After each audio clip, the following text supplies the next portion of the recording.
Assalamualaikum warahmatullahi wabarakatuh.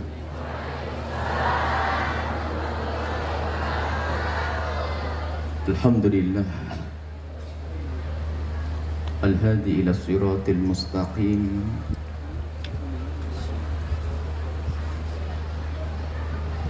Fasalatullahi wa salamuhu ala rasulil karimi al-mab'uthi rahmatan lil alamin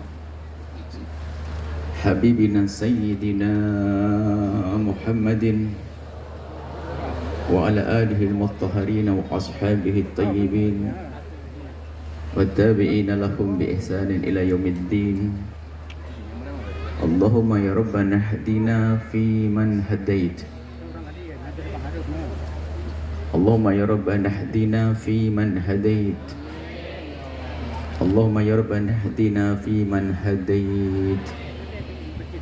A'inna ya Rabbana ala ta'atik wa a'inna ala tarki maksiatik. A'inna ala dhikrik wa syukrik wa husni ibadatik.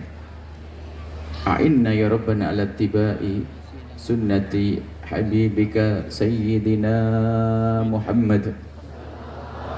Wa amitna ya Rabbana ala millati habibika Sayyidina Muhammad. Wahsurna yawmal qiyamati ma'a zumrati habibika Sayyidina Muhammad. Urzuqna ya Rabbana tabata qabla al-maut wa syahadata 'inda al-maut wal jannata ba'da al-maut. Amma ba'd.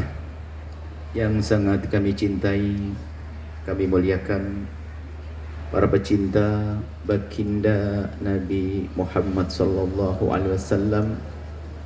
Semoga ini tidak sekedar tanda, tapi adalah sebuah hakikat. Tandanya Anda rela menyisihkan waktu, berjalan menuju tempat ini, dan Anda tahu bahwa tujuannya adalah untuk merapat dan mendekat kepada baginda Nabi sallallahu alaihi wasallam, dan Anda mau datang. Husnudzon kami itu karena dorongan dari dalam kalbu Anda bahwa Anda semua mencintai Rasulullah sallallahu alaihi wasallam. Dan jika ini benar ada di dalam hati kita kecintaan kepada baginda Nabi sallallahu alaihi wasallam, maka urusan kita beres. Urusan kita beres. Perindu Nabi, pecinta Nabi akan bersama Nabi pecinta yang sesungguhnya. Tanda sudah ada, akan tapi yang tahu di hati kita hanya Allah. Mari kita wujudkan cinta yang sesungguhnya, tidak hanya tanda-tanda zahir. Kemudian tidak ada yang bisa datang ke tempat ini kecuali karena dipilih oleh Allah untuk mendapatkan hidayahnya, bimbingan dari Allah. Hari ini zaman orang terjerumus, zaman orang kepleset di dalam akidah, ada yang terpleset di dalam akhlak pun kepleset. Hanya orang yang mendapatkan hidayah, petunjuk dari Allah lah yang selamat. Dan jika Allah sudah memberikan petunjuk, tidak ada yang bisa menyesatkan dalam akidah, dalam akhlak, dalam urusan kerjaan. Sehingga tolong yang serius di saat di pagi Anda mendengar imam membaca Allahumma hdina fi man hadait.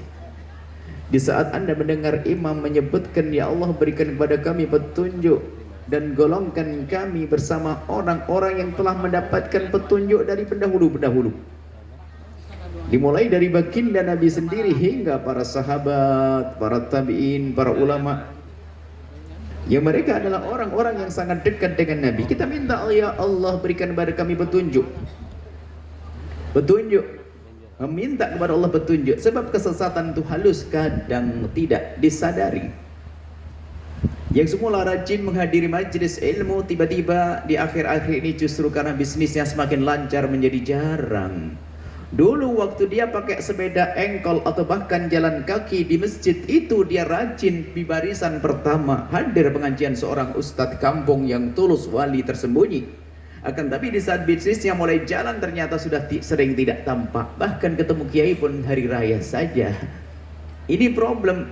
Artinya dia mendapatkan satu karunia, akan tapi karunia menjadikan dia jauh dari hidayah. Kita tidak ingin seperti itu.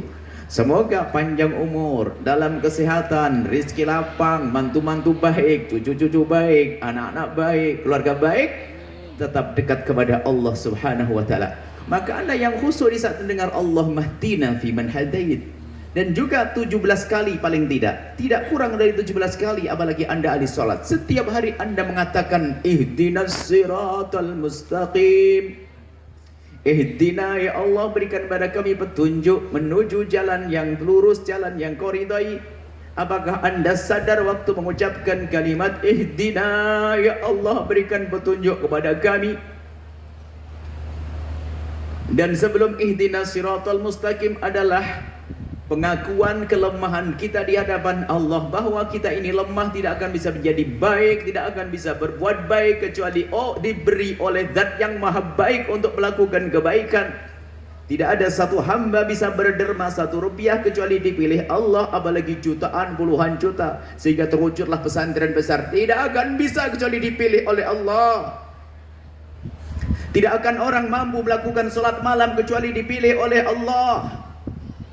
Tidak akan mampu kita berkumpul dengan orang-orang baik kecuali dipilih oleh Allah. Dan jika tidak dipilih oleh Allah, lihat jalan ke depan dosa, ke belakang dosa, ke kanan dosa, ke kiri dosa, kemanapun dosa, karena dia jauh dari bimbingan Allah Subhanahu wa ta'ala. Akan tapi ada hamba yang dipilih oleh Allah, maju kena kebaikan, mundur kena kebaikan, kiri kena kebaikan, kanan kena kebaikan, dikit-dikit kebaikan. Karena hanya dari Allah lah orang mampu melakukan kebaikan, orang mampu berbakti pada orang tua, mendidik anak-anak dengan baik, itu pun pilihan dari Allah. Sehingga seorang ayah tiba-tiba merindukan anaknya untuk tinggal di sebuah tempat yang setiap saat anak itu menabungkan pahala agung, itu juga pilihan dari Allah Subhanahu wa taala. Seperti ini para wali santri yang telah merindukan anaknya tinggal di tempat mulia ini, dan sampai hari ini tempat mulia ini, coba kalau Anda ambil kalkulator untuk menghitung berapa pahala anak Anda untuk Anda, kalkulator Anda jebol dan belum bisa selesai hitungannya. Karena mulai bangun pagi itu anak membaca doa, melakukan sholat tahajud, berzikir, membaca Al-Quran, sholat berjamaah, zikir lagi, dan seterusnya, membaca Al-Quran. Itu terus dilakukan untuk siapa? Untuk Anda, orang-orang yang dipilih oleh Allah untuk merindukan anaknya tinggal di tempat mulia, untuk menjadi mulia. Ini pilihan Allah, nggak bisa kecuali dipilih oleh Allah. Kita nggak akan mampu melakukan satu kebaikan kecuali karena dipilih oleh Allah. Maka yang serius di saat Anda membaca surat Fatihah, Iyyaka na'budu ya Allah, hanya kepadamu lah kami mengabdi, beribadah dengan hartaku, beribadah dengan lesanku, beribadah dengan tenagaku, beribadah dengan tahtaku yang punya tahta. Tidak akan mampu berbuat baik dengan apa yang Allah berikan kecuali dengan pertolongan dari Allah. Maka seketika itu seorang hamba sadar, Iyyaka na'budu, hanya kepadamu lah ya Allah kami mengabdi. Akan tapi kelemahannya harus disadari. Kemudian spontan seorang hamba mengadu, wa iyyaka nasta'in, dan hanya kepadamu lah ya Allah kami memohon pertolongan. Sadari bahwa kebaikan yang Anda lakukan karena pilihan Allah. Maka yang perlu kita hadirkan saat ini mensyukuri. Yang sudah bisa melakukan sholat malam, syukuri. Yang anaknya sudah mau belajar ilmu dunia, ternyata ilmu agama juga dibawa, disyukuri. Dengan syukur akan kebaikan-kebaikan yang telah Allah mudahkan untuk diri Anda, untuk anak Anda, menantu Anda, saudara Anda. La azidannakum, niscaya Allah akan tambahkan kebaikan-kebaikan tersebut. Ini yang perlu kita hadirkan dan terus minta gabungan antara iyyaka na'budu wa iyyaka nasta'in dan ihdinas siratal mustaqim, gabungan. Sebab perjalanan itu adalah di dunia itu sebenarnya pendek, akan tapi karena banyak godaan di tengah perjalanan. Kalau kita bicara dunia ini pendek, siapa yang paling panjang umurnya? Yang paling panjang umurnya dibanding umur dunia sangat pendek. Ribuan tahun dunia sudah ada. Dan umur dunia ini sepanjang apapun pendek dibanding umur akhirat yang tidak berbatas. Jadi kita ini pendek di dalam pendek. Pun demikian perjalanan kita ini banyak godaan, maka harus istiqomah, mustaqim, di jalan lurus istiqomah, berkumpul dengan orang baik, membuat pengikat-pengikat kepada kebaikan yang banyak. Kalau Anda sholat di semua masjid, kayaknya gak bisa sering Anda ke masjid tersebut. Kalau hanya Anda sholat, pastikan aku termasuk yang membangun masjid itu. Lihat dengan pengikat tidak sekedar jasad Anda, tapi juga harta Anda dan tenaga Anda semakin rindu ke tempat tersebut. Ini pesantren. Mungkin Anda setiap saat sudah mendoakan pondok ini, puji syukur. Alhamdulillah Anda mendoakan pesantren agar berkembang dan berkembang. Akan tapi yang telah mengikat hatinya di tempat ini dengan dirinya, dengan anaknya, dengan hartanya, dengan tahtanya, dengan ide cemerlangnya, semakin kuat. Semakin kuat ikatannya, semakin susah lepas dari kebaikan. Dan ini hendaknya diperlakukan dengan urusan pesantren ini saja. Di kiri kanan Anda, ini yang ingin kami serukan di majelis mulia ini. Jangan sampai kita hanya bicara pesantren Al-Bahjah, Al-Bahjah, Al-Bahjah saja, tidak. Kami rindu pesantren, madrasah diniyah atau pesantren-pesantren yang mengajarkan ilmu agama, ilmu akhlak oleh para kiai-kiai, para habaib, para ustadz di kiri kanan tempat ini, semuanya berkembang dan Anda punya kesadaran untuk berkiprah di tempat-tempat tersebut. Itu adalah tabungan, itu hanya untuk orang-orang kaya. Ada orang kaya di dunia, di akhirat paling melarat. Siapa dia? Oh, kalau tanya mobil, segala mobil, merek mobil ada. Merek baju mahal-mahal, jamnya mahal-mahal. Tapi buat musola kecil pun tidak mampu. Dicari di alam barzah, amalnya tidak ada. Dia adalah orang yang paling bodoh, capek mencari dunia, ternyata tidak pernah dibawa. Akan tapi di sana ada orang cerdas. Jika dia dijadikan oleh Allah kaya di dunia, dia sadar bahwa kalau ada orang kaya di dunia, sebetulnya dia itu punya bakat kaya di akhirat. Maka dengan kekayaannya pun mereka berlomba-lomba untuk melakukan kebaikan. Sehingga terwujudlah masjid megah, pesantren megah oleh orang-orang yang diberi oleh Allah kekayaan. Lalu yang tidak kaya bagaimana? Yang tidak kaya tidak boleh menyerah. Yang jelas Anda harus punya ikatan dengan tempat mulia semacam ini. Yang tidak mampu dengan ketidakmampuannya bisa sukses. Sebab surga, ini kan menuju surga, mencari surga. Kita ingin dapatkan kemuliaan surga Allah. Dan kita hendaknya bergegas menuju surga. Allah sebutkan wasari'u ila maghfiratin min rabbikum wa jannatin 'arduha as-samawati wal 'ardu 'iddat lil muttaqin.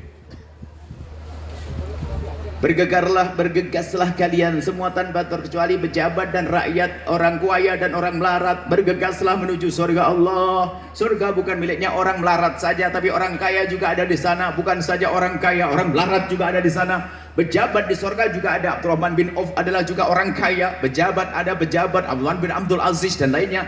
Mereka adalah pejabat-pejabat ahli surga. Ada rakyat ahli surga. Siapapun boleh menuju surga Allah, tapi dengar, wasari'u ila maghfiratin min rabbikum, bergegaslah engkau, kalian semua, untuk mendapatkan pengampunan dari Allah dan surga yang sangat luas yang disiapkan untuk orang yang bertakwa. Tanda-tanda takwa adalah yang pertama, alladzina yunfiquna fis sarra, yang gemar membagi rizkinya, berderma di saat dia kaya raya. Kabar gembira untuk si kaya. Jangan hanya bangga dengan merek mobilmu, dengan rumah megahmu. Ketahuilah surga lebih agung, dahsyat.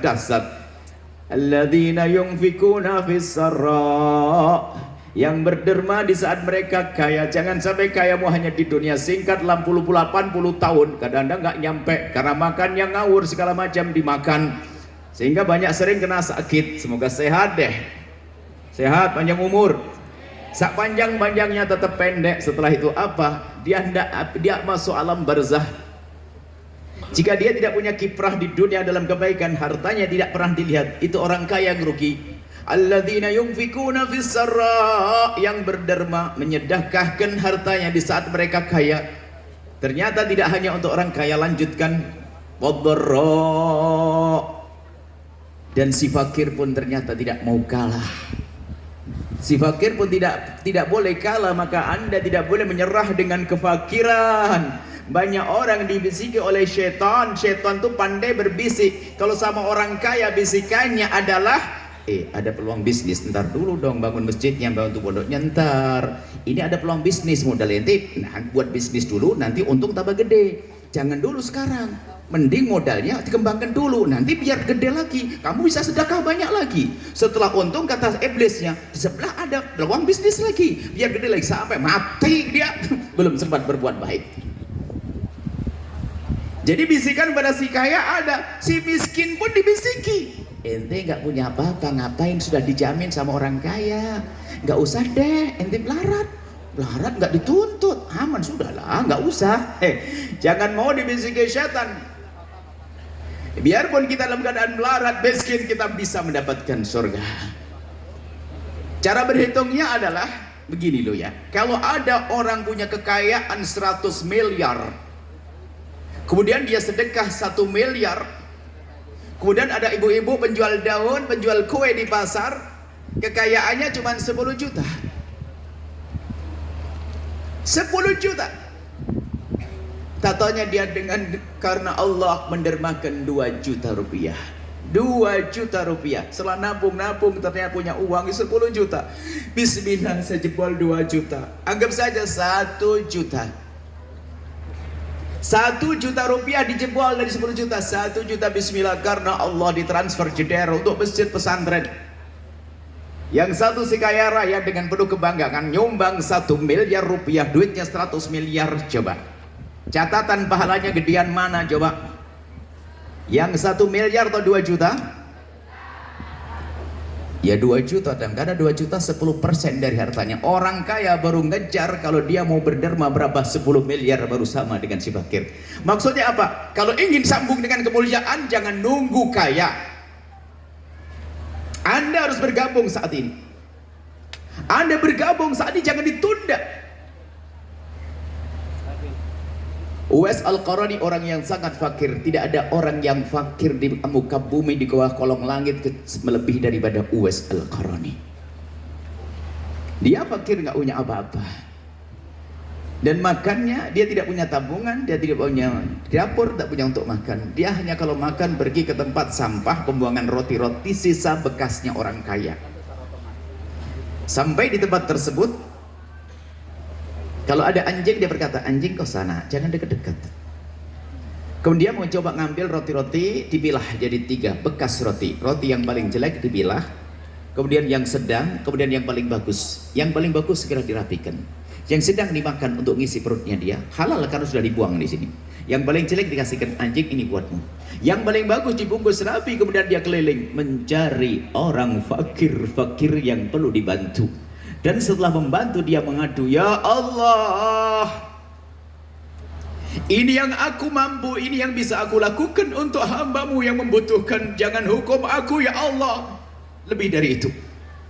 Hanya ini yang aku mampu. Lihat, kau dengan kefakiran gak nyerah, dia ingin tetap berbagi. Tapi tentu dengan aturan yang benar dong. Tidak dengan cara yang haram dan sebagainya. Kalau masih punya urusan dengan dunia perribaan, tuntaskan urusanmu dengan riba. Itu lebih bagus daripada Anda berderma. Di sini ada pendidikan, bukan hanya sekedar ngedikan pondok, bukan. Berusaha dengan cara yang benar dan baik karena Allah. Baik. Artinya itulah orang-orang yang dipilih oleh Allah. Jadi jangan sampai kita tidak ikut rombongan orang-orang dipilih hanya karena menyerah tadi. Banyak bisikan-bisikan syaitan. Selesai setelah hari ini. Jadi setelah ini harapan kami kumpulan ini, karena perayaan kita, acara perayaan Maulid Nabi, artinya merayakan kelahiran Nabi. Kita terjemahkan melahirkan kembali Nabi dalam kehidupan kita. Sehingga Anda sambung dengan umat Nabi Muhammad. Dengan apa? Dengan apapun yang Anda miliki. Pokoknya semua harus punya kiprah bersama umat Nabi Muhammad. Jika ada madrasah-madrasah di kiri kanan Anda, tolong perhatikan madrasah itu. Kalau Al-Bahjah menyeru dengan segala kebaikan, menyeru Al-Bahjah ini, lihat. Anda lihat Al-Bahjah. Mungkin tahun yang lalu Anda melihat, sekarang sudah ada perubahan lagi. Setiap tahun ada perubahan. Lalu kami mengajak Anda untuk berbagi di sini, untuk bantu di sini. Kami ingatkan, ada rambu-rambu dan ada undang-undangnya. Bagi siapapun yang sudah punya ikatan dengan guru-guru mulia di kampungnya, jangan putus hubunganmu dengan guru itu hanya ingin bergabung di tempat ini. Karena itu model-model pengkhianat, tidak punya kesetiaan dengan guru. Akan tapi keberadaan pesantren ini justru ingin mendekatkan kalian kepada guru-guru kalian. Kalau ingin berbagi ke tempat ini, babnya tambahan. Setelah urusanmu dengan gurumu kau selesaikan, sambunglah dengan tempat mulia ini. Dan insya Allah terus berkembang. Ini mukaddimah ibu, belum sih. Mukaddimahnya kami ingin ajak semuanya sehingga tidak hanya sekedar bertemu hari ini. Setelah ini kita semua akan bertemu dalam program, bertemu di hati, bertemu dalam kegiatan-kegiatan selanjutnya yang lebih banyak. Masya Allah, kami ucapkan terima kasih kepada para ulama, para habaib yang datang ke tempat ini. Masya Allah. Ada Romo Yai Kiai Haji Jami'un Nas, Masya Allah. Semoga Allah beri segala kebaikan, dan juga Kiai Haji Bubung Burhanuddin, Masya Allah, dan juga Masya Allah, wabil khusus tentunya di sini ada yang ngayomi para santri, pengasuhnya Ustadz Zain, dan juga Masya Allah yang telah menjadikan pesantren ini laju, dipimpin oleh Ketua Yayasan Abaji Kukuh dan teman-teman pejuang yang Masya Allah yang tidak bisa kami sebut. Masya Allah, ini termasuk Insya Allah pesantren yang dimudahkan dan semua dimudahkan oleh Allah, dan semoga semakin terus berkembang untuk menjadi peluang kesuksesan hamba-hamba Allah di dunia dan di akhirat. Kemudian selanjutnya, dan juga Masya Allah ini acara ini meriah dan Insya Allah lancar, dimudahkan. Ketua Panitia Pak Haji Hartono, Masya Allah, semoga terus bisa, dan semua ini Masya Allah yang ikut andil, biarpun kami tidak tahu, tapi kan Allah Maha tahu. Yang ikut berjuang ini acara agung, acara besar untuk Rasulullah. Kalau Anda sekedar hadir saja sudah mendapatkan kemuliaan, bagaimana kalau Anda menjadi penyelenggara? Baik, nasihat kami untuk saat ini adalah dari dua sisi, ayah, ibu, dan anak. Singkat saja. Wahai para anak, wahai para anak, godaan anak tidak akan bahagia kalian. Ini adalah pendidikan Nabi loh ya. Siapapun tolong, yang masih muda, yang sudah tua, urusanmu dengan ayah ibundamu. Ayah ibundamu tidak akan sukses urusanmu di dunia dan di akhirat jika engkau jalani hidup di dunia dengan kedurhakaan kepada orang tua. Kami akan membahas tentang orang tua lebih banyak, akan tapi jangan sampai pembahasan tentang orang tua justru jadi bahan bagi anak-anak untuk kurang ajar sama orang tua. Hati-hati. Memang menyampaikan pesan itu harus waspada, kalau tidak nanti ada setan selalu bisikkan, ada celah yang digunakan untuk setan untuk menjerumuskan hamba Allah. Di saat kita bicara tentang orang tua, hendaknya begini, masya orang tua harus begini, ada setan berbisik pada anak, tuh kan bapakmu jelek kata Buya, maka sudah jangan kau dengar. Ini kan bahaya. Baik, kita mulai dari para orang tua, kemudian setelah itu anak, tolong dengar. Tidak akan bahagia seorang anak, dan tidak akan bahagia dan hanya akan sengsara jika ada seorang anak menjalani hidup dengan pembangkangan kepada orang tua, marahan dengan orang tua, musuhan dengan orang tua. Biarpun katanya dia orang paling cerdas di kampusnya, bahkan mungkin dia dapat peluang bisnis seluas-luasnya, barangkali dia nemu gunung emas untuk modal, tidak akan, dia harus sengsara karena menjalani hidup dengan durhaka kepada orang tua. Ketahuilah wahai anak,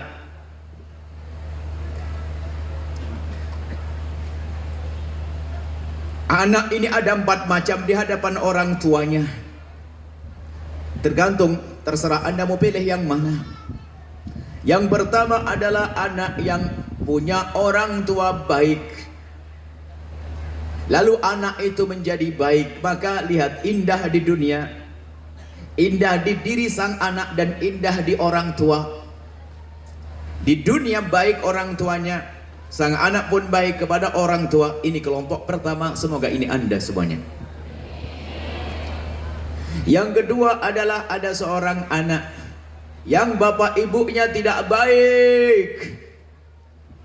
Bapak ibunya tidak baik, mungkin kejam kepada sang anak, menyakiti anak, zalim pada anak. Cuman memang ini anak nasib baik dan memang dia anak mulia. Biarpun dia mempunyai orang tua yang tidak baik, ternyata lihat, karena dipilih oleh Allah, dia masih tetap baik dengan bapak ibunya. Dia berbuat hanya karena Allah. Ingat, yang punya orang tua tidak baik, ambil yang kelompok yang kedua ini. Jangan karena ketidakbaikan orang tuamu lalu engkau jahat pada orang tua. Jahat pada orang tua yang salah tetap dianggap kejahatan.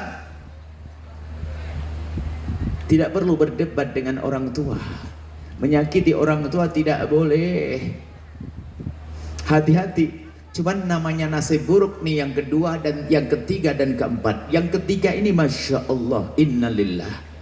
Bapaknya baik, ibunya baik, sang anak tidak baik sama orang tuanya. Hati-hati, dia super jahat dia. Kelas tinggi kejahatannya. Kalau Anda tahu dia calon besan, batalin. Karena bapak ibunya saja dijahatin, apalagi dirimu hanya seorang besan. Kalau dia calon mertuamu, hati-hati. Jangan dekat-dekat dengan orang yang tidak baik sama orang tua yang baik. Bapak ibunya saja dijahatin, yang sudah terbukti baik dari kecil. Bagaimana Anda yang baru kenal, hei calon besan? Hati-hati, ini jahat, hati-hati. Cuman karena memang nasib buruk yang orang begitu tetap gak paham dia. Dibaikin sama orang tuanya tetap saja jahat dia, tetap saja gak baik. Semoga ini ahli surga semuanya. Dengar wahai anak, dengar wahai anak dengan hatimu bukan dengan telingamu. Ibumu, ayahmu, apalagi bapak ibumu yang baik. Kalau seandainya tidak baik, kalau seandainya ayah ibumu tidak baik, mungkin dia tidak sholat, mungkin dia ada yang mungkin belum menutup aurat, mungkin belum dekat kepada Allah, mungkin banyak melakukan kesalahan, mungkin zalim kepadamu. Dia adalah ibumu dan ayahmu, engkau yang baik. Memang berat untuk menjadi kelompok ini. Bapak ibunya tidak baik, ternyata menjadi baik lebih berat. Adapun yang pertama masih mudah. Bapak ibunya baik untuk menjadi anak yang baik, itu masih ringan.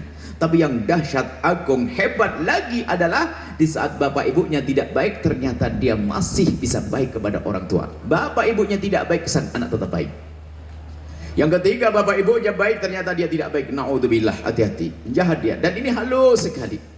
Dan cara tidak baik pada orang tuanya bermacam-macam. Kurang senyum, kurang damai, kurang, pokoknya nggak enak deh ngomongnya. Yang keempat adalah Masya Allah, sudah bapak ibunya tidak baik dan dia menjadi sebab akhirnya sang anak juga tidak baik. Ini kebodohan tadi. Bapak ibunya tidak baik malah dijadikan alasan untuk menjadi tidak baik. Karena bapak ibu begitu, mau gimana lagi? Bapakku kasar, saya harus kasar dong. Bapakku jahat, saya jahat juga, ngapain juga. Nasib buruk dia. Nasib buruk. Dan setan telah sukses menjerumuskan dua orang sekaligus. Bapaknya yang tidak baik dengan anaknya neraka, dan anak pun ternyata masuk neraka karena bapaknya. Sukses setan. Sebab setan kadang jerumuskan ke neraka itu satu-satu. Bapaknya toh nggak baik, lalu anaknya baik, bapaknya sengsara. Atau bapak baik, anak tidak baik, anak sengsara, bapak tetap masuk surga. Kadang begitu. Tapi ada yang kompak, sudah bapaknya tidak baik, ibunya tidak baik. Coba, yang terbayang-bayang di benaknya tentang ibunya yang tidak baik, ingat. Yang terbayang-bayang di otaknya yang katanya ayahnya tidak baik, hati-hati. Jangan karena ketidakbaikan orang tuamu itu lalu menjadikan dirimu tidak baik. Yang durhaka kepada orang tua sengsaranya kontan di dunia sebelum di akhirat, seperti disabdakan oleh baginda Nabi SAW. Termasuk di antaranya macam-macam, menuntut menyiksa orang tuanya untuk biayai sekolahnya, kuliahnya. Anak-anakku yang dari luar, yang mungkin tamat SMA, aliyah, yang bikin kuliah, tolong pastikan jika dirimu kuliah di samping kuliah yang kau sukai, tolong kemampuan orang tuamu harus engkau perhitungkan. Jangan sampai engkau kuliah 4 tahun sudah akhlak tidak baik, nyiksa orang tuanya. Setiap saat orang tuanya harus kebingungan mencarikan biaya untuk anaknya.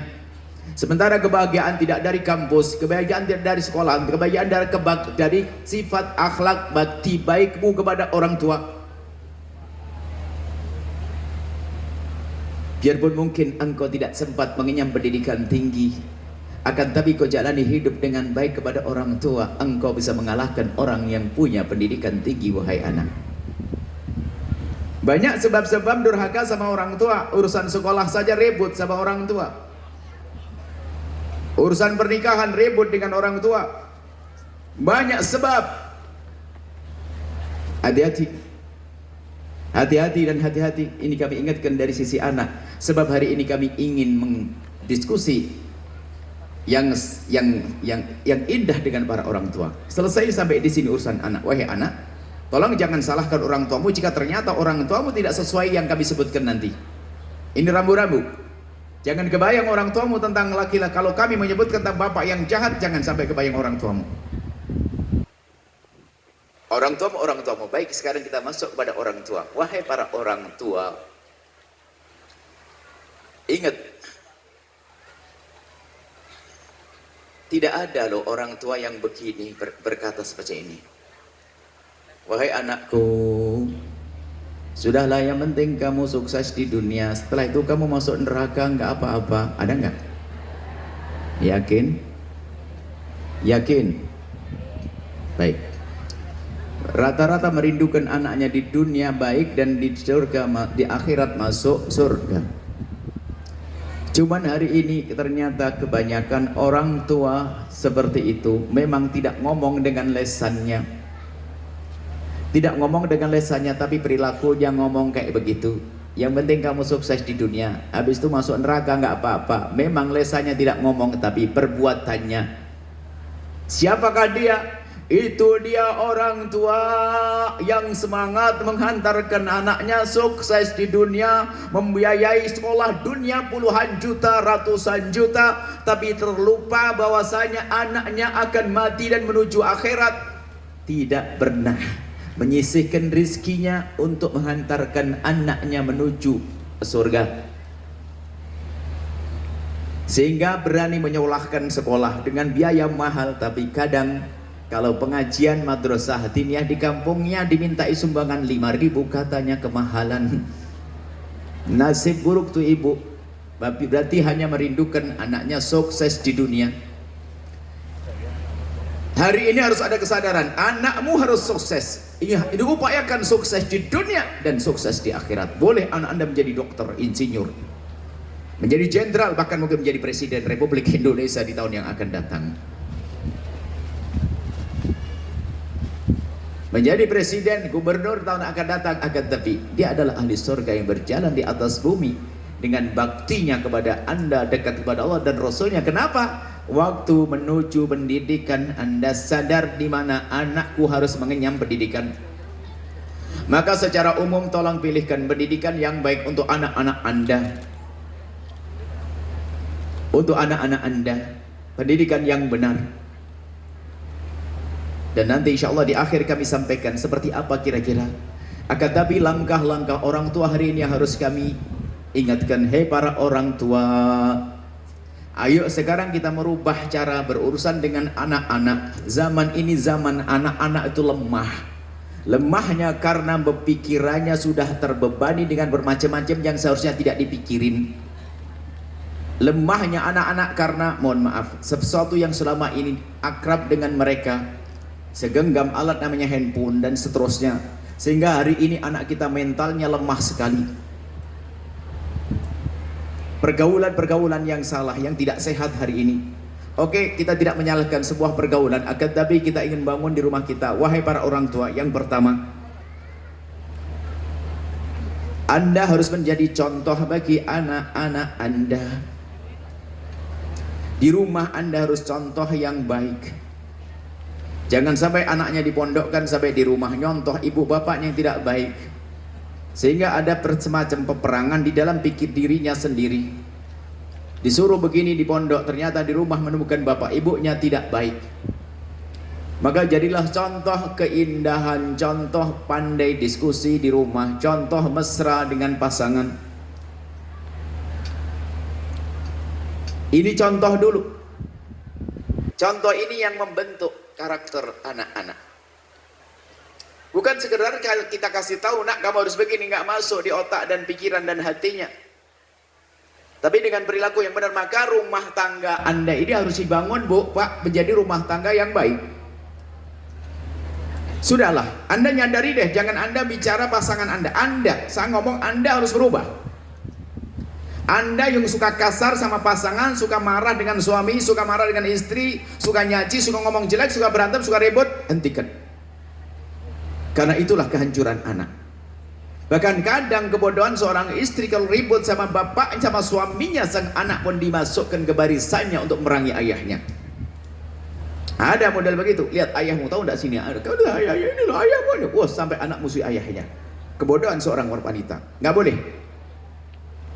Jadi gambarannya begini. Sederhananya.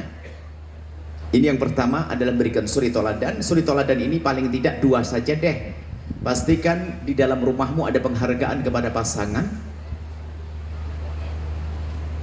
Kemudian tidak ada penghargaan kepada pasangan dan tidak ada caci maki.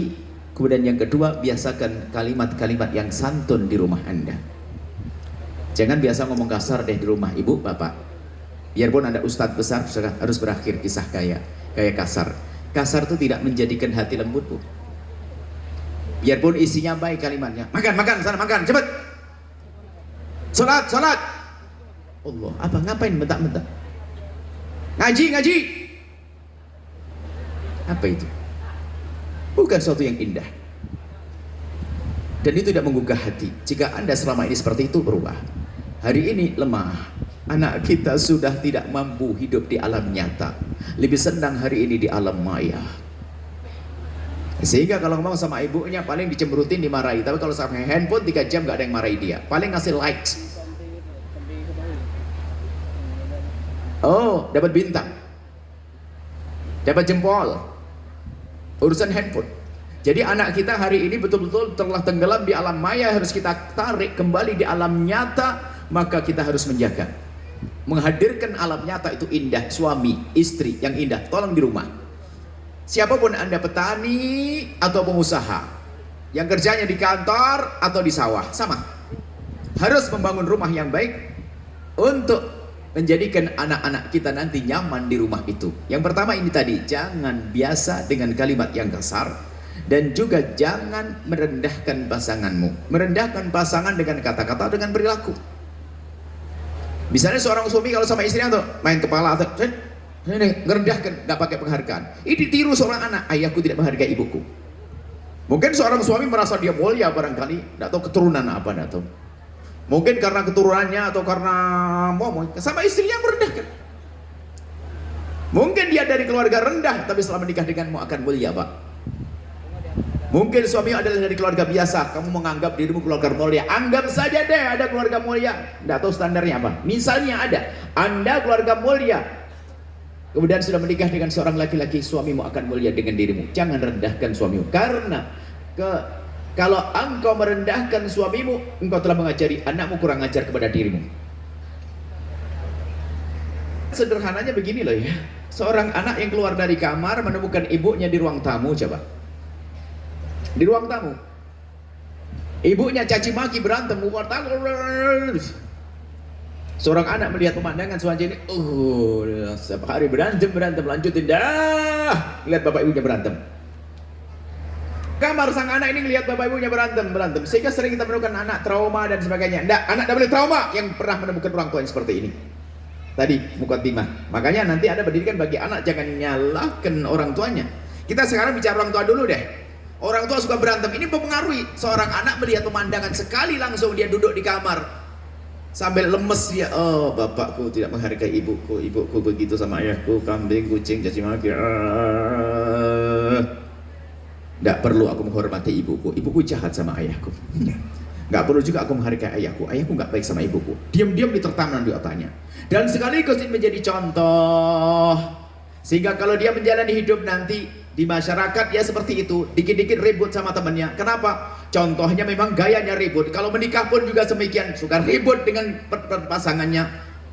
Karena apa? Contohnya salah, contohnya jahat, contohnya jelek. Sehingga hidupnya menjadi tidak indah, gak kerasan di rumah. Kalau sudah rumah tangga tidak indah, tidak ada mawaddah, tidak ada sakinah, tidak ada rahmah, tidak ada kasih sayang dalam sebuah rumah tangga. Lihat ini kehancuran. Hanya pun di luar bahkan dengan yang haram. Coba kalau seorang anak keluar melihat ibunya di meja makan misalnya, hanya pemandangan sesaat saja. Dan Anda harus sadari ini harus ada dalam rumahmu. Seorang anak keluar, kemudian menemukan ibunya di meja makan, rupanya lagi asik suap-suapan, cubit-cubitan, colak-colek begitu. Oh, Seorang anak melihat ibundanya, ayahandanya seperti itu, balik ke kamar. Kemudian setelah itu dia memejamkan mata dan berkata, oh ibuku menghargai ayahku, ayahku menghargai ibuku. Oh, aku tidak boleh macam-macam dengan ayah. Kalau macam-macam dengan ayah, ibu pasti ikut marah. Oh, ibuku menyayangi ayahku, menyayangi ibuku. Tertanam. Belum lagi pemandangan yang lain tampak. Suatu ketika seorang istri diingatkan oleh suaminya, ayang jangan begitu, gak boleh. Seorang istri diingatkan oleh suaminya, ternyata sang istri bergegas berkata, abang makasih telah diingatkan, sambil ngecup keningnya. Syukron sayang. Dilihat oleh seorang anak, oh begitu ya lah kalau diingatkan. Seorang ayah suaminya giliran salah suatu ketika, ternyata istri yang ngangkat suara mengingatkan, ayah tidak boleh gitu dong, astagfirullah. Kata Ustaz kan nggak boleh. Rupanya sang suami diingatkan oleh sang istri, tidak marah, justru mendekat merapat sambil merangkul sang istri. Kau baru istriku benar-benar luar biasa, istri soleha. Makasih sayang telah ngingetin abang. Allah dilihat oleh seorang anak, langsung tertanam dalam hati pikiran anak bahwasanya itulah ayahku, itulah ibuku. Dan begitulah di saat diingatkan. Jika anak pemandangannya seperti ini, penghargaan ada, kemudian contoh, tidak mungkin anak membantah nanti. Membantah sama ibunya, mikir dia. Ini baru ya, baru memulai. Tapi coba kalau seorang anak lihat ibunya diingatkan sama ayahnya, ma, ya nggak boleh gitu, nggak boleh. Ayah semuanya nggak boleh, nggak boleh. Terus yang boleh yang mana? Nggak boleh, nggak boleh. Ibunya ngomong, sang anak geram, mama diingatkan sama ayah kok begitu. Tertanam di dalam dirinya, berarti aku nanti kalau diingatkan dia begitu. Suaminya juga begitu, diingatkan oleh istrinya, sudah lama tinggal makan aja banyak ngomong, sudah sang anak dengar, berarti kalau diingatkan aku harus seperti itu. Maka kalau anak mau membantah kepada dirimu di suatu ketika, sesungguhnya dia telah belajar kepada dirimu beberapa tahun yang lalu, atau anda tidak pernah memberikan contoh yang baik. Kita perlu ini sederhana ya. Jadi rumah anda rumah yang indah, tolong ibu pak tidak ulang ngangkat suara deh, tidak usah kasar deh dengan anak-anak, dengan istri nggak perlu ngomong kasar di rumah, selamat tinggal kekasaran. Tidak usah gaya-gaya serem deh, nggak perlu pakai gaya-gaya kasar, nggak perlu, harus selamat tinggal. Supaya apa? Semuanya nyaman. Sebab kadang ada orang ketakutan, ada suami ngangkat suara sampai istri itu ketakutan sama suami. Karena ketakutan itu, lihat, istri takut sama suami, betul, istri ketakutan, suaminya kayak monster. Minta apa saja ketakutan, ngomong apa gak berani. Ada suami brewok, keker, gagah perkasa. Tapi kalau sama istri, diam aja lah, biarin deh, daripada dicemberutin. Sebab ada model-model bikin tidak nyaman dalam sebuah keluarga, dan itu tidak disadari oleh masing-masing pihak. Suami misalnya, kalau ada apa-apa itu kadang-kadang cepat marah, bentak, gebrak meja, diam ah, ribut, piring, cek air. Allah. Ada begitu? Ada bu? Ada? Nggak ada insya Allah ya. Coba bayangkan, itu besok harinya sang istri sudah takut. Kalau ada apa-apa takut. Akhirnya membiarkan suaminya. Atau seorang suami ngingetin istrinya, tapi istri nggak gebrak pintu pak, nggak. Gebrak pintu kayak dia takut deh, nggak gebrak pintu. Banting piring juga cemberut. Masya Allah. Itu model kayak perempuan cemberut. Siapa yang pernah cemberut? Semua. Apakah orang cemberut tambah cantik bu? Perempuan itu seneng dandan biar ngapain? Terus kenapa anda cemberut? Karena anda bodoh, betul kan? Sudah dandan 1 jam, 2 jam setengah, tatonya ujung-ujungnya kasihkan cemberut. Semua mohon maaf. Jadi itu yang memutus komunikasi. Sehingga suami mohon maaf. Karena suami adalah tidak nyaman dengan kecemberutan. Cuek, diem tak tuh nggak enak bu. Kayak nggak ngomong, cuma jarang cerdas perempuan itu. Suami marah tidak harus dimarahi bu. Pokoknya kita bikin suasana yang indah deh. Kalau suami lagi marah, suami lagi ini, nggak perlu anda mengikuti, nggak perlu anda ikut cemberut marah, nggak bisa ikut kita.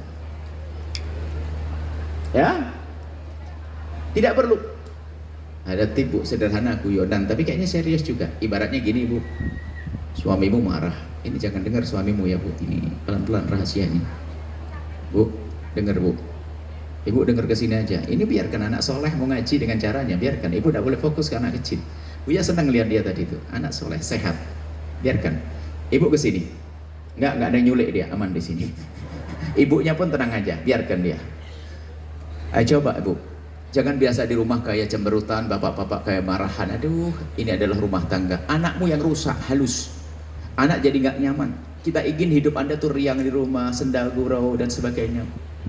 Minum teh enak, asyik ya. Ibu kalau suami lagi marah bu ya, tolong jangan dengarkan ke suami ibu pelan-pelan. Suami lagi marah, ngomong nggak enak marah, ibu diem, kemudian minta maaf, lalu ibu pergi ke kamar, ibu dandan yang cantik, selfie, kirim ke suami, lalu bilang, abang adik tunggu di kamar. Beres nggak jadi marah. Wah, mana ada suami bisa marah begitu? Waduh, akhirnya ngomong udah percuma marah dengan istriku lah, ujung-ujungnya dikasih selfie. Sebetulnya menyelesaikan permasalahan kurang lebih itu indah. Bikinlah yang enak bu. Sudah suami marah ditambah cemberut, apalagi ngangkat suara. Mulai kapan api bisa mati dengan api? Kan nggak ada ibu ya. Maksud kami adalah secara umum, yuk kita membiasakan rumah yang indah, rumah indah yang sejuk, sehingga anak nanti tumbuh baik. Kemudian kita lanjutkan bu, sudah anggap saja rumah Anda baik, tidak ada caci maki, ngomong kasar nggak ada. Termasuk ibu kalau suami sakit, kalau nyuruh minum obat yang enak, nggak usah minum obat, apa gitu minum obat, nggak sembuh makanya. Sudahlah ngapain cerewet begitu? Ibu itu biasanya kan saking sayangnya, tapi salah bu. Ya karena nggak kurang cerdas sedikit deh, memang anak sama ibu, sama anak juga marah, belajar, biar sama anak marah-marah. Tidak begitu, kita ingin membuat satu suasana budaya yang indah, kita berlakukan di semua tempat, dimulai dari rumah kita sehingga anak nyaman, sehingga permasalahan-permasalahan nanti akan terurai dengan kenyamanan di dalam rumah tangga, sehingga karena nyaman terjadi diskusi, obrolan dan seterusnya. Selanjutnya bu, nah ini mohon ngomong ngasar nggak enak, atau bu ngomongnya kalem lembut tapi isinya delekit juga nggak boleh loh bu. Tadi kan ngomongnya baik, isinya baik tapi kasar. Makan mana ini? Ayo berangkat sekolah. Kamu harus tahu maksudnya mama itu baik, maksudnya baik. Iya tapi nggak usah marah-marah deh. Oke. Ada juga pak nggak boleh kalimatnya lembut, orangnya lembut, masya Allah, tapi jelekit. Ayang, gimana kabar? Baik ayang, masya Allah. Ayang. Kenapa sih mulut ayang begitu? Nah, kurang ajar. Ngomongnya enak tapi mau nyelekit. Sang istri tersinggung. Kenapa gitu? Hidung abang bales. Kenapa kulit adik begitu? Kenapa? Gak usahlah. Kalau Anda menemukan kekurangan pada pasanganmu, tolong jangan sebut sampai engkau mati. Kekurangan fisik zahirlah. Kalau masalah akhlak pun mengingatkannya dengan cara yang baik, bukan dengan cara menyakitkan. Oke. Baik, kemudian setelah itu selanjutnya bu, tolonglah. Yuk kita membiasakan hadir dengan anak-anak, biasa dengan anak-anak. Maksudnya hadir bukan Anda keloni terus setiap saat. Membiasakan komunikasi aktif baik dengan anak-anak. Sebab ada sebagian anak itu yang gak punya kesempatan ngobrol sama bapaknya yang ustadz. Ya salam, mentang-mentang ustadz sibuk. Profesor ngomong ini juga pernah kena musibah semacam itu. Yang bicara ini adalah sebenarnya pengalaman-pengalaman ketidakbaikan yang terjadi pada kita, harus kita jadikan pelajaran. Di samping saya dulu kalau ngomong sama anak-anak keras, saya sama istri biasa ngomong anak, sering ngomong kasar keras. Tujuannya baik, tapi kenapa pakai bahasa kasar? Itu bukan saya membaca orang, saya membaca diri saya sendiri bu. Tapi saya berjanji saya akan berubah. Saya akan berubah, berusaha untuk dengan anak saya berubah, harus berubah dong. Ayo kita sama-sama berubah, seperti Anda dengan saya kurang lebih gitu maksudnya. Anda biasa ngomong kasar sama anak, akhir itu semuanya. Gak usah Anda bela kesombongan saya, ini pula ada saksi anak saya ini anak, kebetulan ada anak, biar kalau saya tidak ada anak, saya akan berubah, saya akan ngomong dengan anak-anak dengan lembut. Kalau saya ngomong dulu kasar, dia harus gini kan? Wah nih, apalagi ustadz. Yang ustadz, kayak ustadz, tegas kayaknya sampai di rumah. Ngomongnya serem-serem banget. Alah ustadz apa itu? Ustadz tuh di mimbar saja bu. Ustadz di mimbar para kiai, jangan di mimbar saja. Kalau sampai di rumah sudah nggak ada ustadznya. bergurau sendagurau sampai di rumah. Assalamualaikum wa istriku, apa kabar? Abinya 3 juz dulu ya, sama mau sholat 10 rakaat ya. Ada Ustaz apa? Istri mau nunggu dari seharian 3 hari tinggal pengajian. Anak-anakmu juga. Apalagi yang anaknya mondok di pondok pesantren. Kalau lagi pulang tolonglah beri kesempatan untuk ngobrol. Sering bersendagurau dengan mereka, itu ibadah juga dengan anak. Yang sibuk dengan perusahaannya sampai di rumah ternyata sambung dengan laptopnya untuk menghitung fulusnya. Kalaupun Anda pulang ke rumah, seorang direktur perusahaan yang paling beken di negeri ini, kalau ternyata Anda pulang kerjaan Anda belum selesai, Anda minta izin dong kepada anak dan istri, karena itu haknya dia di rumah Anda. Ngomong, sayang, abinya punya tugas belum beres. Nah apa-apa, boleh, tapi sambil minta izin, dihargai dong istrimu. Setelah itu sesaat-saat tetap nyapa 1 jam sekali, balik pulang 2 jam. Yang penting harus apa, jangan hilang bles misalnya, seperti itu.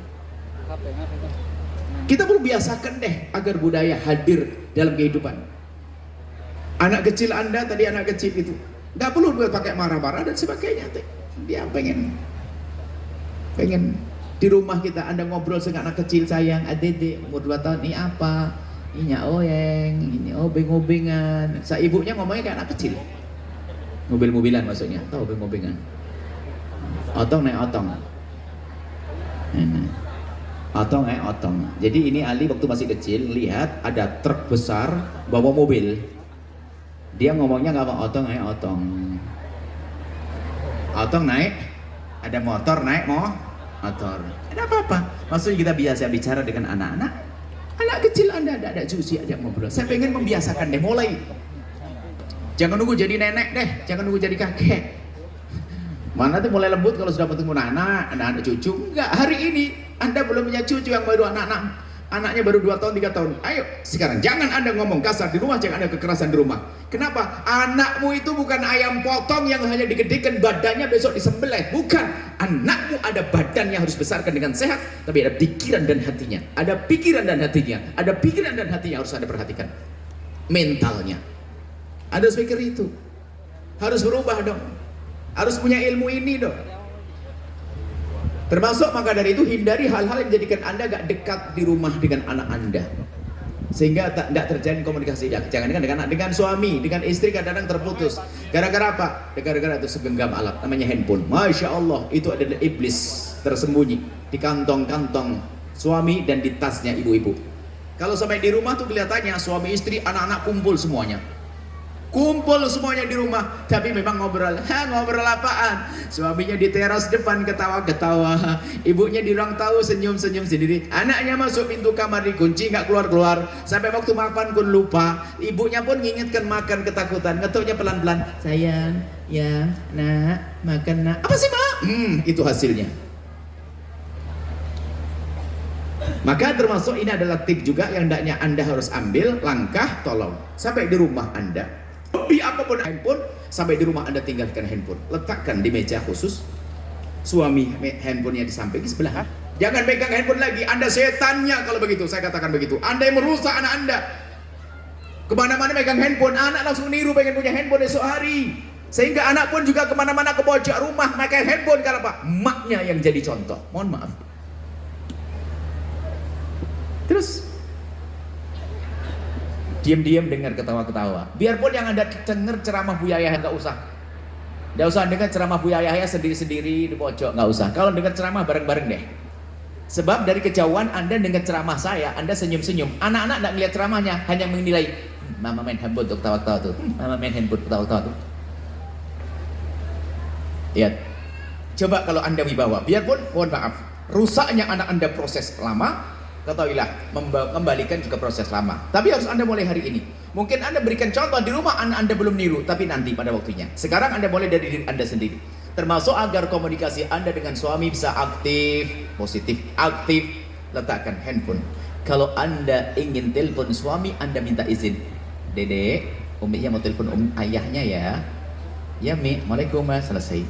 Dede, Uminya bikin nasi goreng, bikin tutorial bikin nasi goreng dan sebagainya. Ngomong, selesai, letakkan. Kalau anak setiap hari lihat pemandangan begitu, malu dia megang handphone. Malu megang handphone, lihat. Dan sebetulnya menggelikan kalau ada suami istri duduk bersamaan, suaminya lagi asik dengan handphone, istrinya di sampingnya nongkrong nunggui. Ini laki-laki paling barangkali, mohon maaf jika ada begitu, saya minta maaf deh sebelum ngomong. Laki-laki bodoh dia. Suami istrinya nunggu dia ngajak ngomong, tapi main handphone. Atau sebaliknya. Minta izin untuk kebutuhan dan seterusnya. Ini adalah satu contoh saja. Handphone. Kemudian juga, mohon maaf, ini kalau sudah masuk kamar anaknya dengan handphone, dan dia kemudian biasa dengan handphone. Handphone bukan handphonenya sebatang ini, isinya itu adalah alam maya. Sehingga anak kita sudah biasa dengan alam maya. Di alam maya nyata susah. Dudukan ibu dengan ibunya sudah nggak asyik. Sampai itu kalau makan pun lihat gambarnya. Anda ilustrasinya gimana? Dimakan, ibunya pun sama kadang-kadang. Makan di meja makan, lihat. Piring ngambil nasi, nyendok makan, nyendok nasi. Tak taunya sambil begini. Ayamnya diambil nggak tahu dia. Masih sempat, masya Allah. Coba letakkan suasana makan bersama untuk menciptakan keindahan seharusnya. Letakkan semuanya. Jangan dikit-dikit handphone, mohon maaf. Ini nasihat untuk semuanya. Sebab anak Anda itu mendengar dengan matanya. Kami ingatkan, anak-anakmu itu lebih mudah mendengar dengan matanya daripada dengan telinganya. Ngelihat maknya, ngelihat bapaknya. Kalau bapaknya tidak berikan contoh yang baik, Anda jangan jadi bapak deh. Perusak anak, masa depan generasi rusak. Cuman semuanya bisa diselesaikan dengan kesadaran hari ini. Coba. Kemudian setelah itu, selagi urusan begini dirapikan, Anda akan mudah ngobrol. Di ruang tengah ngobrol diskusi. Dedeknya, kau hafal berapa juz sayang? Kamu belajar matematik sudah coba 3 kali 3 berapa? Diskusi aja. Masya Allah, ini baca sejarah Nabi, ayo ngobrol, enak minum teh dan sebagainya. Ada beli es krim dan sebagainya. Oke. Tapi suasana indah, sudah beli es krim mahal-mahal, makan ini, anaknya handphone dan diem-diem. Kalau ditanya ngobrol marah. Ngapa sih ma? Aduh. Ngapa sih ma? Ayah. Anak-anak macam itu lihat. Lah kok tidak sadar-sadar orang tua punya anak begitu? Dia tidak serta-merta, Bu. Dia dari kecil nggak kenal handphone, kenal dari dirimu. Engkau yang mengenalkan handphone. Kita perlu sadar serius, anak Anda masa depan Anda. Kami rindu setelah ini Anda berubah. Mulai dari cara berbicara Anda lembut, tutur kata Anda lembut, kemudian sekarang yang selanjutnya Anda hadir dan biasa dengan duduk dengan anak-anak. Kalau anak Anda belajar, temani dia.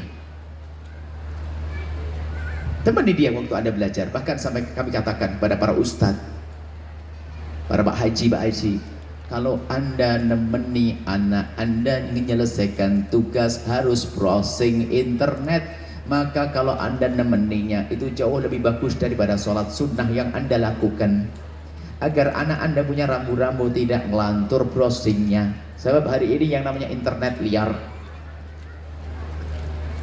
Alangkah indahnya seorang ibu lihat, duduk di samping anaknya yang lagi belajar sambil lihat anaknya. Nemeni belajar, masya Allah, dan dia akan bisa ibu nemeni anaknya belajar sambil senyum-senyum lihat wajah anaknya. Kecuali dia lepas dari handphone. Kalau maknya juga senang handphone, nggak akan senang nemeni anaknya. Mohon maaf, ini serius. Kami rindu anak Anda besar dengan mental yang sehat, bukan mental benci pada orang tua, bukan mental yang tidak tertarik kepada orang tua, juga bukan mental tidak kagum pada orang tua. Dan ini perlu dihadirkan. Kemudian setelah itu ibu tolonglah kalau bicara dengan anak-anak, Pak, jangan pakai kalimat saja. Kami perlu bahwasanya kita bicara dengan anak dengan kelembutan sentuhan. Sini sayang, dekat sini satu. Jadi kalau ngomong sini satu, maju satu. Sayang. Ibaratnya lah ngomong jangan. Apa sih salahnya kalau ngomong sedikit? Ayang maju ya, ayo belajar. Ayo belajar, ayang. Ayo maju ya. Nah, sudah baca belum? Kan enak ngomong pelan, dibisikkan di telinganya. Coba ibu lakukan deh, biarpun hari ini terasa aneh Anda, tapi menjadi kebiasaan anak Anda akan lembut hati. Perlu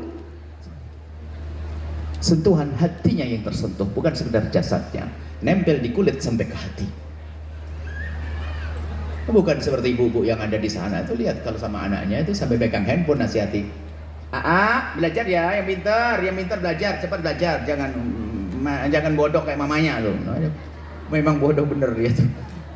Dia sudah begitu nyuruh anak belajar, muter YouTube keras-keras. Ayo, mohon maaf, ini perlu dari orang tua. Saya ingatkan orang tua deh. Kemudian kalau Anda sudah kurang.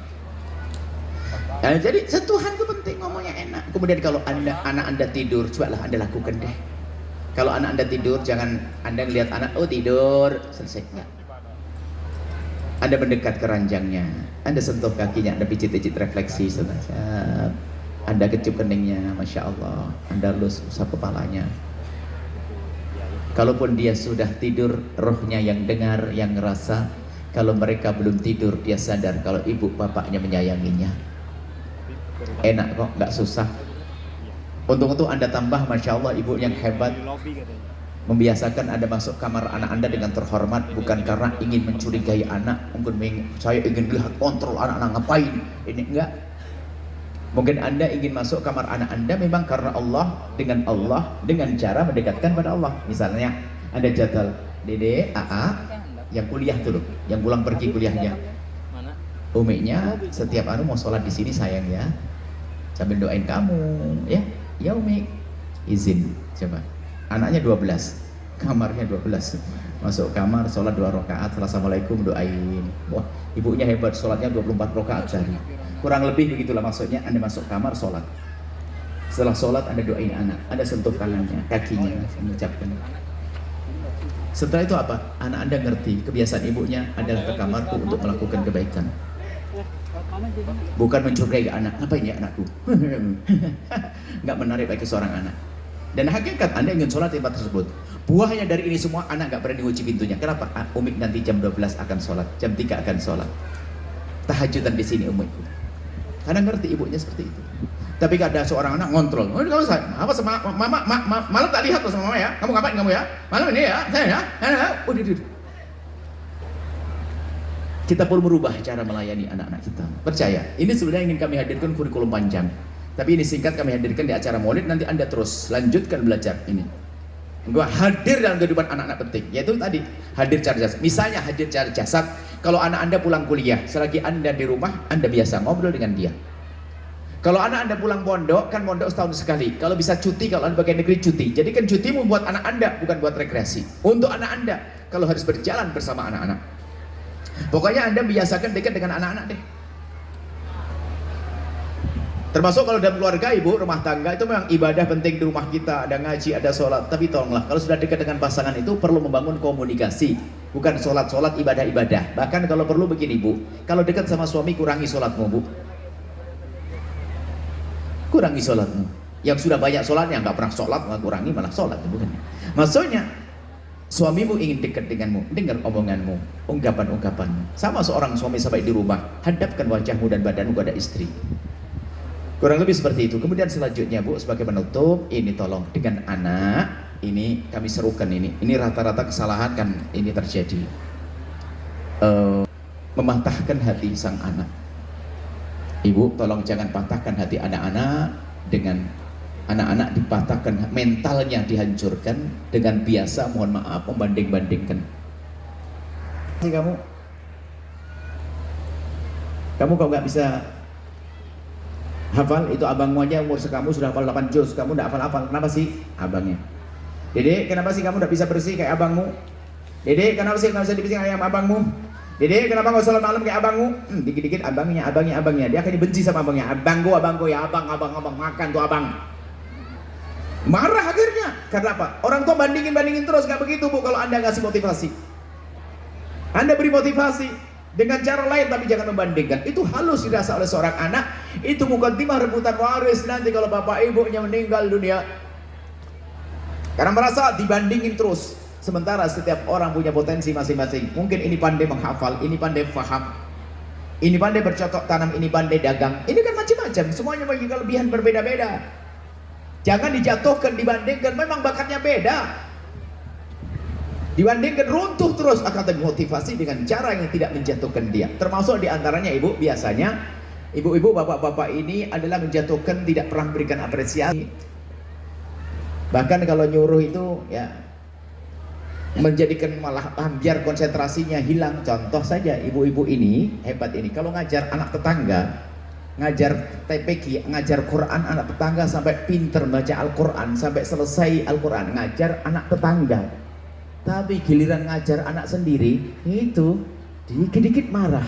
Kamu ini gak bisa tadi ini loh, Baba, ini loh konsentrasi matamu, lihat ini.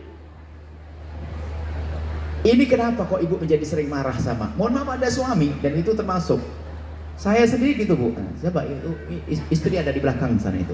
Saya bu ya itu ngajar orang ya, tapi kalau ngajar istri cepat marah. Iya bener juga. Kenapa ya? Kalau saya ngajar istri itu nggak kuatan. Pengen dikit-dikit marah. Maksudnya apa? Pengennya tuh banyak sama anak itu targetnya tinggi. Pengennya anak cepet gini dulu, cepet ini. Sehingga telat dikit bisa. Pengennya cepet bisa. Gitu. Sama istri juga begitu. Ini telat sedikit, nggak sabar. Padahal kan salah juga. Ini ada istriku dicocok sana minta maaf ya yang suka marah. Sampai anak saya itu kalau diajar kemarin sudah janjian, saya nggak ya belajar sama Buya ya. Syaratnya Buya tidak marah-marah. Oh iya betul, itu saya. Salah, saya merasa salah, maka saya sampaikan. Saya pernah punya cara yang salah. Tapi saya tidak ingin bodoh, saya harus berubah. Maka jika Anda di antara Anda yang punya cara yang salah berubah, jangan nuruti kesombongan Anda. Selesai. Ini serius. Biasanya kita tidak berikan apresiasi, ucapkan selamat, terima kasih sayang. Kami tutup selesai sampai di sini. Contoh lagi misalnya, kadang-kadang ibu-ibu kalau minta tolong, Dede tolong rapiin kamar ya, atau bantu nyapu ya. Kakak, teteh menyapu, iya Mi, ada yang nyapu satu. Contoh aja ini. Setelah nyapu selesai, Masya Allah pergi dia ngerjain apa lagi. Kemudian ibunya ini lagi lewat, nggak tahu masih ada yang tersisa, licin lagi kepleset, mau kepleset, mulai ada emosi. Siapa yang nyapu tadi? Saya Mi. Kalau nyapu tuh yang bersih, kalau nggak bersih mending gak usah nyapu sekali. Nah, betul gitu bu. Kenapa gaya begini masih ada? Itu salah cara kita mendidik. Itu mematahkan, sehingga seorang anak kan ngomong kalau sama mama pasti nggak ada benarnya, salah lagi, sama ayah tuh salah lagi. Kenapa begitu? Ya kebodohan kita. Coba dirubah. Sayang siapa yang nyapu tadi? Saya Mi. Masya Allah, sini sayang. Masya Allah, makasih sepucuk keningnya. Anak Umi solehah pinter, insya Allah pinter. Berarti bantu Umi berarti hebat. Makasih sayang ya. Cuma nanti kalau nyapu lagi tolong dong jangan ditinggal begini. Sudah Umi mau bersihin, pasti dia akan bersihin. Mami saya aja bersihin, senang dia. Coba ini marahin tadi, langsung males bantu Umi. Paling nanti salah, nggak ada benernya, kurang lebih seperti itu. Baik, maulid kita hari ini adalah. Nah, kemudian setelah itu saya kembalikan pada yang pertama. Hei para anak, jika engkau menemukan ayahmu kasar, ayahmu tadi tidak santun kepada dirimu, awas jangan sampai rusak hatimu. Kalau rusak hatimu nasib burukmu itu. Sebab mohon maaf kalau ayahmu kasar kepadamu biasanya juga karena kasih sayang. Saya punya ibu sangat mencintai kami. Sampai yang kami katakan ibu kami selalu menemui kami belajar. Tapi ada sisi ibu saya keras. Sehingga kami hadirkan dalam suatu catatan, saat itu ku tak mengerti, amarahmu ku kira benci. Kira-kira dipikir kalau marahnya benci, padahal itu adalah kasih sayang. Biarpun setelah itu seharusnya kita tidak boleh seperti itu. Paham enggak ya ibu ya? Jadi tolong, hei para anak, tolonglah engkau berhadapan dengan orang tuamu yang baik. Kalau orang tuamu tampak tidak baik, orang tuamu nggak benar, jangan sampai menjadi sebab dirimu tidak benar. Jangan menjadi sebab dirimu salah. Alan salah hebat. Salah hebat ini fadlan. Masya Allah. Marhaba bikum.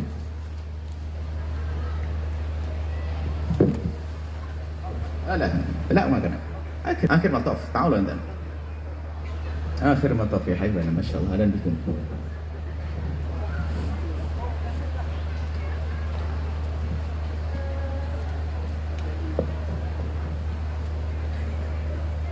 Masya Allah, Bismillah, Habib Ali sudah datang, kita 10 menit nanti kita Insya Allah akan disampaikan sama beliau, ditutup, dan Insya Allah nanti ada doa-doa dari para Habib Ali juga, dari para masyayikh dan yang lainnya.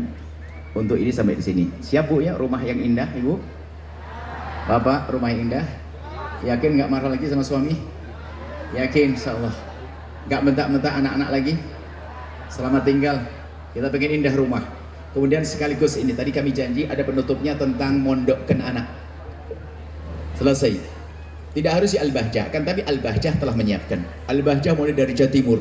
Ini yang dagang bangunkan Pondok Jawa Timur datang ke sini orangnya. Kemudian di Tulungagung juga ada di sini orangnya. Sampai nanti Purbalingga, kemudian ini sampai Cianjur, Masya Allah. Abah Syahid ada di sini. Garut, Masya Allah. Sekarang Cianjur sudah ada. Garut kita ada di Racak Buaya sana, di Lamongan itu pinggir sungai, pinggir laut. Kemudian Masya Allah Bogor, Abaji Koko dan lain sebagainya, dan Sadzennya dan yang lain, Masya Allah. Tangerang masih banyak. Kami akan bicara sedikit tentang pondok. Hari ini Ibu, problem anak yang tadi kita sebutkan, anak-anak yang di belakang, anak-anak solehah, santri dari mana itu? Coba sebutkan, pesantren apa, sekolah mana sayang?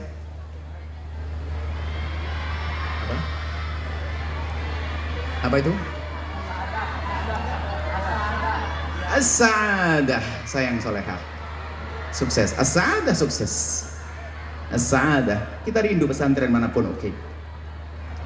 Sa'adah dan yang lainnya, mungkin ada lagi selain Sa'adah, Al-Barokah barangkali ada. Oke sayangnya. Nah hari ini Ibu, pondok, problem anak muda hari ini, problem itu sebabnya adalah diantaranya alat telekomunikasi dan pergaulan. Pergaulan dengan manusia langsung, pengaruh langsung. Ada pergaulan dengan alat benda mati namanya handphone, tapi di situ akan nyambungkan dengan manusia hidup yang bermacam-macam. Sehingga problemnya macam-macam, problem kenakalan segala macam dari itu. Dan ternyata problem itu terselesaikan paling tidak 80% di saat anak masuk pondok pesantren. Kalau sudah masuk pondok pesantren, Masya Allah, pergaulan sudah terbatas. Pergaulannya terbatas. Di samping terbatas, lihat urusan handphone ada aturannya, internet ada aturannya. Ini makanya para orang tua hari ini tidaknya mengarah ke sana, dan sekarang kita buat sebanyak-banyaknya. Kemudian dari pendidikan pesantren sekarang ada dua model Ibu, seperti di Al-Bahjah sendiri ada dua model. Pertama pesantren formal. Formal itu adalah mulai SD, SMP, SMA, termasuk di sini ada SMP, SMA di Bogor sini. Untuk kita hantarkan nanti bisa terbagi dua, yang masuk belok syariah ada syariahnya, yang masuk menjadi profesional, pakar-pakar kuliah ada. Ini di pusat juga ada, di Cianjur ada, di Blitar juga ada, SMP. Dan kami punya anak pun juga mondok ini di Jawa Timur. Cuman ngapain kamu ada di sini? Karena umitnya mau pergi agak lama, jadi dia dipanggil. Jadi ada sebab, ada udzur, kemudian ada satu hajat yang harus khusus dipanggil sama bapaknya manggil dia. Nah dia masuk sekolah, dia di Jawa Timur. Anak saya mondok Ibu, anak saya tidak ada di rumah. Ini adalah mondok. Nanti ada juga yang di Yaman, di mana, ada di Bandung, di mondok mana-mana. Dia ada di rumah. Sekarang di rumah ada dengan cucu, dan di rumah kita pengantin baru. Jadi di rumah ada lagi. Oke, mohon maaf. Jadi pastikan anak-anak, cucu Anda harapan pondok. Anak di pondok bisa jadi dokter. Kalau di Al-Bahjah ada program formal, ada program tafakuh untuk mencetak ulama. Tafakuh mencetak ulama kalau bahasa dulu pesantren salaf. Belajar agama mulai dari menghafal Al-Quran. Ini ada campuran ya. Ada tahfidnya, mana tahfid? Ini tahfid, ini adalah untuk cetak jadi ulamanya. Yang lain profesional macam-macam Bu di sini. Kalau tahfid di bawah, di bawah apa atas? Atas ya, Anda paham ya, atas sana. Cibung Bulan, dekat sini. Itu pesantren tahfidz. Setelah tahfidz nanti masuk tafakuh untuk menjadi ulama Rasulillah. Ada di sini formal SMP, SMA. Selanjutnya boleh yang masuk syariah sudah disiapkan. Kalau masuk pendidikan umum juga melanjutkan pendidikan. Ada di sini. Belum lagi di Cianjur, Abaji Syahid. Cianjur itu macam program juga ada semuanya. Di Tangerang Pondok Putrinya ada. Jadi kami rindu Anda saat ini sudah memikirkan anak-anak Anda untuk masuk pondok pesantren. Di sana bang ada perongoran pondok, ada pondok yang nggak bener satu diekspos semuanya, ini macam-macam. Ini di pondok ini ada aturannya, ada rambu-rambunya. Kemudian kalau ada yang mengatakan pondok, bukan Pak. Yang kedua dulu deh, mungkin ada orang yang sudah tidak bisa menghantarkan anaknya ke pondok. Jadi kami ingin bahasanya Anda pokoknya Anda harus sukses deh. Yang anaknya mau masuk pondok pesantren, alhamdulillah, paling tidak dirindukan oleh hari ini. Mulai dari yang kecil dirindukan. Kalau ternyata anak Anda tidak mau masuk pondok pesantren, sudah terlanjur kuliah dan sebagainya, jika jasadnya tidak bisa masuk pondok pesantren, tapi masukkan hatinya ke pondok pesantren.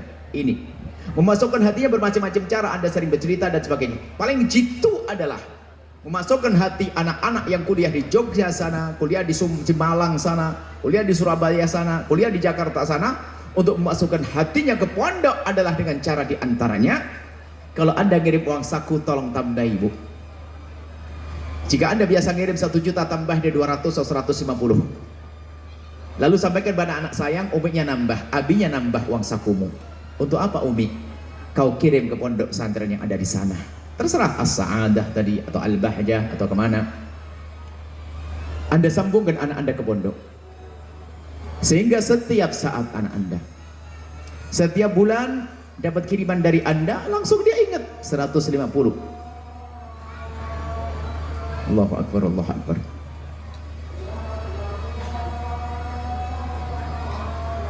Allahu Akbar, Allahu Akbar.